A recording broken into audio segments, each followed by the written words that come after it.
Well, Warner Brothers certainly has not had a good week when it comes to Fantastic Beasts 3. Turns out it had a rather bad box office opening day, $20 million for Friday. That's awful. Really bad for this movie. It only pulled in $6 million. I want to point that out for Thursday for opening previews. So right now, it's sitting at about 40 million. Some people are saying. A couple of the headlines like this one sits with 40 through 44 million opening Saturday AM update. This is really bad. Globally, sitting at 175 million, which isn't too bad. But given that this is a Harry Potter movie, expectations were very, very high for this film. And the fact that it's failing to deliver definitely is hurting this movie. I'm going to go over some of the numbers, but here are some things that didn't help this movie. One was Ezra Miller and the crap he pulled before the movie started. That was not good for this film. He won't be back for a sequel, I hear.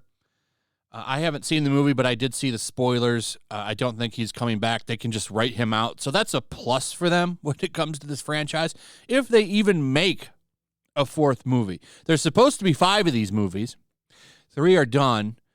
2 more to go. And I'm wondering if they're going to move forward with them because of the fact that they just keep making less money every film. And they tried to do all of the member berries with this one. You got Dumbledore front and center. You've got Hogwarts in the movie. I mean, this should all be award-winning things for them that should just bring people to the box office, and that just didn't happen. Now, the true winner here is Johnny Depp. Now, what's funny about this article that I pulled up here is they changed the headline. It used to say, Fantastic Beasts dumped a Johnny Depp baggage, but picked up Trump's. They changed that to how Fantastic Beasts found its story, but lost its moral authority. Basically, from what they're saying here, is there's a bunch of Orange Man bad overtones in the film. They basically call Mad Mikkelsen's character Trump allegory, I guess. I haven't seen the movie, so I'm not sure. So let me know in the comments if that's true. I haven't seen it, like I said, so I don't know. Is Mads Mikkelsen an allegory for Trump? Tell me in the comments. Also, what a story for this movie. What a losing battle. You only make $175 million on a Harry Potter flick, and it's 2022. You make the movie an allegory for Trump. That's a losing battle. Like, nobody cares about that anymore. And then you have Depp get fired. That was a lightning rod that you started off and you didn't even need to do. You could have just kept him on the movie, but you decided to get rid of him in favor of Amber Heard, who got to stay on Aquaman 2. What a dumb decision that was. If you were going to do it, you should have done both of them. Not that I think they should have kept Depp. That probably would have helped this movie because I've learned just how big his fan base is over the past 2 years. But no, they got rid of him, kept Amber Heard. That's already a super bad look right there. And then you have Ezra Miller, who is just a complete ass. But this article was funny because it's just like talking about all of these reasons why, it's great that they got rid of Depp. And it's like, nah, I don't think so. Should have kept him. And I think the movie would have probably made an extra $20 million. I got to be honest. Like, that's a big name. No disrespect to Mads, who I think is a fantastic actor. I just think Johnny Depp is definitely a bigger name with a much bigger fan base that would have just came in to support this movie because there's a very huge fan base that wants to support him right now. And this would have been a way to do it. And it would have been right during the trial. People would have been promoting the hell out of this movie for free, saying, no, let's get a win for Depp. And instead, you decided to lean into the whole Heard is a victim bullshit. And you, to be honest, you fucked yourself. And you get what you deserve. Now, what's funny is in this article, I just want to point out one thing. I want to point this out because it's funny. this whole narrative that the loud ass weirdos on Twitter are effective at anything and get wins. So they point out in here the controversy surrounding J.K. Rowling and how it hurt the film. It actually didn't do anything to hurt the film because this movie actually had a huge female audience, and it's a bragging point for the movie, according to Deadline. Another bragging point here for Dumbledore is that it has the best start of a female-targeted movie during the coup, ahead of Lost City's $30.4 million. The David Yates-directed threequel leaned 52% women on post-track, 70% over 25, and 57% between 18 and 34.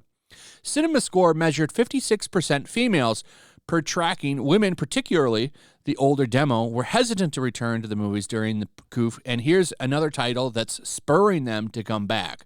I think that's funny because if you look at the media, they're like, oh, well, women just, they agree with JK, or they disagree with JK. It's going to hurt the film. Turns out, I think more people agree with JK on some of the things that she says, and it's not so controversial. It's another example of people not giving a shit about the media's narrative, in my opinion. So that JK stuff that everyone seems to think that she's so wrong on, turns out that she's not quite so wrong on. Nobody cares. So that's just a funny little tidbit to me. The Johnny Depp effect, though, I think is real, and I think it did hurt this movie.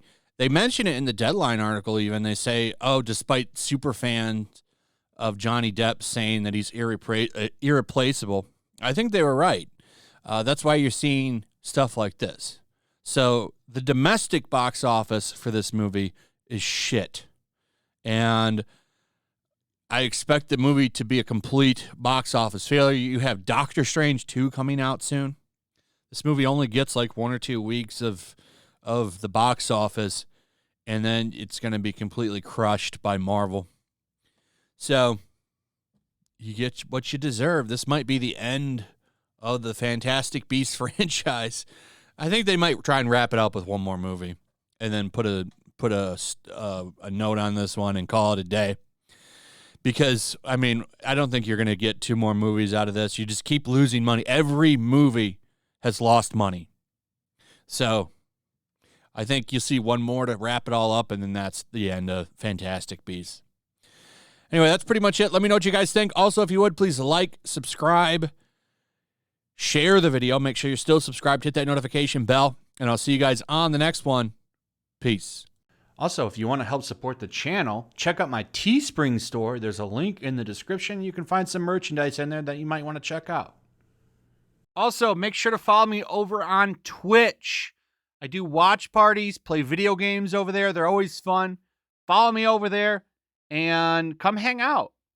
Also, make sure you subscribe to YellowFlash, my other channel. There's a link to that in the description as well. I do a lot of live streams over there that I don't do on this channel. Usually smaller and a little bit more personal. So make sure you follow me over there and sign up.